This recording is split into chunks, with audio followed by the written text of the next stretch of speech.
नमस्ते, कैसे हैं आप सब लोग? मैंने अपने आप को इतना ज़्यादा मेंटली स्ट्रॉन्ग कैसे किया? आप अपने आप को मेंटली इतना ज़्यादा स्ट्रॉन्ग कैसे कर सकते हो? देखो अगर मैं कर सकती हूँ, तो आप भी कर सकते हो। अगर मैं कर सकती हूँ, तो इस पूरी दुनिया का कोई भी इंसान कर सकता है, कोई भी कर सकता है। मैं आप जैसी हूँ, आप मेरे जैसे हो। मेरी भी कंडीशन कभी न कभी ऐसी रही है, जहाँ पर मैंने मेंटली खुद को इतना वीक पाया है कि अपने एरियाज़ को, अपने आप को, अपने दिल को, अपने दिमाग को, अपने शरीर को, हर जगह को टूटते हुए पाया है। लेकिन धीरे-धीरे अपने आप को सही तरीके से चलाना सीख गई, सही तरीके से अपने आप को उस ग्राउंड पर उतारना सीख गई, सही तरीके से उन शिक्षाओं को मैंने अपने अंदर डालना शुरू किया, जिससे कि मैं मेंटली स्ट्रॉन्ग होती चली गई। और आज मैं ये सच में बोल सकती हूँ कि मैं एक मेंटली स्ट्रॉन्ग इंसान हूँ। मैं मेंटली बहुत ज़्यादा स्ट्रॉन्ग हो चुकी हूँ। अब उतना प्रभाव नहीं पड़ता है चीज़ों का। अब चीज़ें मुझ पे प्रभाव नहीं डाल सकती। हाँ, हो सकता है कि कुछ इमोशनल या कुछ ऐसी चीज़ें कभी-कभार कुछ घट जाएँ, तो इंसान है, वो तो बहुत ज़रूरी भी है। लेकिन हर छोटी-छोटी बात, हर एक बात नहीं डाल सकती। इतना अधिकार मैंने देना बंद कर दिया है चीज़ों को, लोगों को और उनके ओपिनियंस को, अपने आप को मेंटली स्ट्रॉन्ग बनाते हुए। मैंने इसकी शुरुआत की थी मेडिटेशन से। अगर आपसे मेडिटेशन नहीं होती है ना, तो आप बिल्कुल मेरी शुरुआत के तरीके से ही कर सकते हो, जहाँ पे मैंने सिर्फ़ ब्रीदिंग को ही देखा था शुरू के 30 सेकंड्स, कभी 1 मिनट, बस इतना-इतना कर पाती थी स्टार्टिंग में तो। जैसे ऐसे बैठी और देख रही हूँ and slowly exhale and inhale बस इतना ही करना स्टार्ट किया था और इस चीज़ ने मुझे बहुत ज़्यादा क्लैरिटी देनी शुरू कर दी थी। माइंड रिलैक्स होना शुरू हो गया था। सिर्फ़ 30 सेकंड से ही ये शुरुआत हो गई थी। 30 सेकंड टू 1 मिनट की मैं बात कर रही हूँ। क्योंकि जब हम एकदम ही हिले होते हैं ना, तो ये 30 सेकंड भी बहुत ही बड़ा लगता है कि पता नहीं आधा घंटे के लिए मुझे बिठा दिया गया हो। आप भी यहाँ से शुरू कर सकते हो, कुछ सेकंड से भी आप शुरू कर सकते हो क्योंकि मैंने भी ऐसे ही शुरू किया था। दूसरी चीज़ें मैंने ना गॉसिप्स के लिए या लोगों से बातचीत के लिए या फिर जो मेरी संगत है ना, उस चीज़ के लिए ना मैंने बुक्स को चुना। मैंने लोगों को चुनना बंद कर दिया। क्योंकि मैंने वहाँ पर ये देखा कि मैं जितनी भी ज़्यादा बातें करती हूँ या जितना भी उन चीज़ों में इन्वॉल्व हो रही हूँ ना, वो चीज़ें मुझे और ज़्यादा मेंटली वीक कर रही हैं।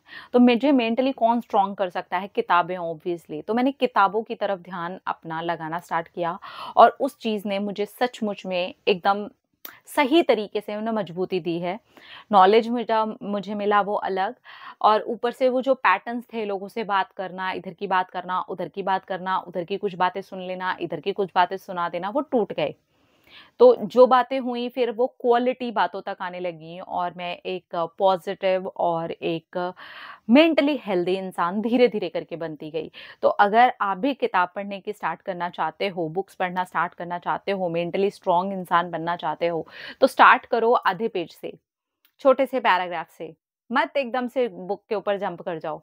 आधा भी समझा ना, सिर्फ़ एक पैराग्राफ भी ठीक से समझा दो कि इतना-सा लिखा हुआ है जिसके अंदर मुश्किल से 5 लाइन नहीं है, बस ध्यान से समझो बस उस पैराग्राफ में क्या लिखा है। कोई अच्छी-सी सेल्फ हेल्प बुक ले लो और उसको समझने की कोशिश करो बस इत्ते से को कि क्या लिखा है, बस दैट्स इट। मैं सच बता रही हूँ, मैंने खुद यहाँ से शुरू किया था जब मेरी मेंटली हालत बहुत ज़्यादा खराब थी, ठीक है? इसके बाद अपने आप को ना नेचर से जोड़ना। नेचर से जोड़ने ने मुझे एक पॉज़िटिव इंसान तो बनाया ही बनाया है, मेंटली स्ट्रॉन्ग भी बनाया है। क्योंकि नेचर से जुड़ने पर मैंने एक चीज़ देखी, महसूस की कि ये एकदम से काम कर देती है। माइंड को काम कर देती है, बॉडी को काम कर देती है, अच्छा फ़ील होना स्टार्ट हो जाता है। और इस चीज़ ने मुझे बहुत ज़्यादा ही हेल्प की है, बहुत ज़्यादा ही हेल्प की है। ठीक है? एफ़र्मेशंस पॉजिटिव एफ़र्मेशंस, मेंटली स्ट्रॉन्ग होने के एफ़र्मेशंस, अच्छा बोलना, अच्छा सोचने की कोशिश करना क्योंकि जब हम मेंटली वीक होते हैं ना तो हम अच्छा सोच नहीं पाते।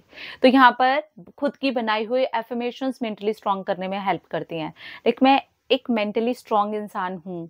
येस मैं हूँ। येस मैं हूँ। धीरे-धीरे करके अपनी ज़िम्मेवारी खुद ले लेना। लाइक अगर मैंने कुछ किया है, चाहे उस अब उसमें गलत हो जाए, चाहे उसमें सही हो जाए, अगर ये मेरा डिसीज़न रहा या मैंने उसके ऊपर कुछ किया है, तो उसकी रिस्पॉन्सिबिलिटी मेरी। अच्छा हुआ तो भी मेरी, बुरा हुआ तो भी मेरी। मैं किसी और को ऊपर इस बात को नहीं डालने वाली हूँ। अगर उसके रिज़ल्ट्स अच्छे आते हैं, उसका आउटकम अच्छा आता है, तो भी वो मेरी ज़िम्मेवारी है। और अगर खराब होता है या वहाँ कोई फेलियर मिल जाता है, तो भी वो मेरी ज़िम्मेवारी है। तो इस तरीके से ना डिसीज़न लेना और उनकी खुद की रिस्पॉन्सिबिलिटी भी खुद ही ले लेना, चाहे वो नेगेटिव हो, चाहे वो पॉज़िटिव हो, इस चीज़ ने भी मुझे मेंटली बहुत ज़्यादा स्ट्रॉन्ग बनाया है। ये आप भी कर सकते हो। छोटे-छोटे डिसीज़न से शुरू कर सकते हो, बिल्कुल छोटे डिसीज़न से। एक आपको आज पूरे दिन में कोई भी ऐसा फूड नहीं खाना है जो हेल्दी ना हो, एक डिसीजन ही है। अब इसका टूटने का टाइम आएगा, घर में कोई चीज़ ऐसी आ गई या आपके फ्रिज में कोई ऐसी चीज़ दिख गई, यहाँ पर आपको अपने डिसीजन को जस्ट याद करना है कि नहीं यार मैंने डिसाइड किया था। बिल्कुल छोटा-सा है ना, कि यार मैंने डिसाइड किया था और ये मेरा खुद से प्रॉमिस है, तो मुझे ये नहीं करना है एंड उसको नो बोल करके वहाँ से निकल जाना। और अगर गलती से मेरा मन नहीं रुका और मैंने येस बोल भी दिया, तो भी वो मेरी ज़िम्मेवारी है कि यार ये मैंने गलत किया, मुझे फिर से डिसीज़न लेना है। या फिर अगर मैंने वो कर लिया, तो अपने ऊपर प्राउड फ़ील करना कि येस ये मैंने कर लिया है। तो इस तरीके से अगर आप छोटे-छोटे डिसीज़न से भी शुरू करते हो ना, तो आप एक अच्छे डिसीज़न मेकर भी बन सकते हो और रिस्पॉन्सिबिलिटी भी खुद ही लेना शुरू कर सकते हो। इससे भी मेंटली आप बहुत ज़्यादा स्ट्रॉन्ग हो जाओगे, ठीक है? इसके बाद ना अपने ग्रुप को सिलेक्ट करना, कि आपका जो भी ग्रुप है, उसके अंदर ना किस तरीके के लोग बात करते हैं, ये एकदम लास्ट पॉइंट है। मैं इसलिए ये वाला पॉइंट रख रही हूँ, क्योंकि ये एक ऐसी चीज़ है जहाँ पर अगर हमारा सिलेक्शन अच्छा नहीं है ना, तो उसका जो असर हमारे ऊपर पड़ता है ना, बहुत बार हमें नहीं पता ही नहीं चलता है कि सबकॉन्शियसली इस बात का फ़र्क पड़ रहा है, उन लोगों की बातों का फ़र्क हम पर पड़ रहा होता है। तो यहाँ पर सिलेक्शन, स्पेशली फ्रेंड सर्कल में सिलेक्शन बहुत इंपॉर्टेंट है कि आप क्या सेलेक्ट कर रहे हो, किन लोगों को सेलेक्ट कर रहे हो, किस तरीके की बातों को सेलेक्ट कर रहे हो, किस तरीके की चीज़ों को आप अपनी तरफ आने देना चाहते हो, ठीक है? एक तो ये हो गया कि बहुत ज़रूरी है। फैमिली में सिलेक्शन कि कितना आप टॉलरेट कर रहे हो और कितना उस रिश्ते में देने के लिए बर्दाश्त कर रहे हो और कितना आप एन्जॉय करके जी रहे हो। इन सारी चीज़ों को डिवाइड करके देखना, जहाँ पे भी टॉलरेट करने वाली बात है या बर्दाश्त करने वाली बात है या ऐसी वाली चीज़ें हैं कि कॉम्प्रोमाइज़ है, उनकी लिस्ट को धीरे-धीरे करके छोटा करते जाना और उस एरिया में दूसरे तरीके से पॉज़िटिव तरीके से काम करते जाना। तो इस चीज़ ने भी मुझे मेंटली बहुत ज़्यादा स्ट्रॉन्ग इंसान बनाया और इस चीज़ ने मुझे बहुत ज़्यादा हेल्प की है।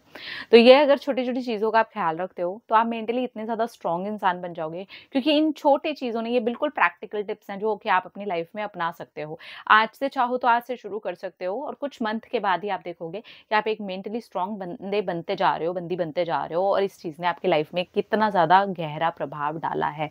क्योंकि आज की डेट में मेंटल इलनेस एक ऐसी चीज़ है जो हर जगह पाई जाती है, क्योंकि नेगेटिविटी का माहौल है ना, हमने नेगेटिविटी को एन्जॉय करना स्टार्ट कर दिया है और हमें पता भी नहीं है कि हम उसे एन्जॉय कर रहे हैं, इस वजह से वो और ज़्यादा हावी होती जा रही है।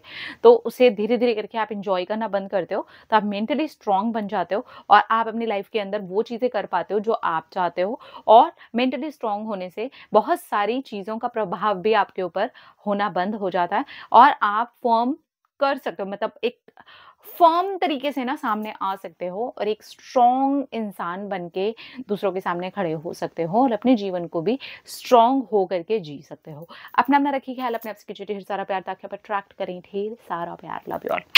टाटा।